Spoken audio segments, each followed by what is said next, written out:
Hello friends, welcome to TrendTech Guide.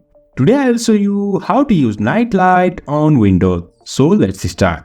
First of all, you can see I am here in my Windows. Now to turn on night light, first of all head on to Start and over here search for night light. And over here you can find this night light. Click on this and over here you can see here is our night light. You can see over here turn on now. Click on this and you can see our night light has been turned on. Also, we can schedule this night light.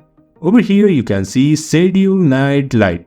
Just turn this on. You can find the time range over here.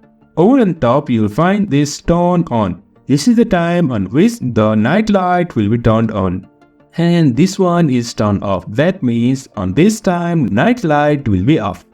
Now you can just change it according to your need and just click on this right. So in this way we can turn on night light on Windows. So if you find this helpful, don't forget to subscribe. Have a good time.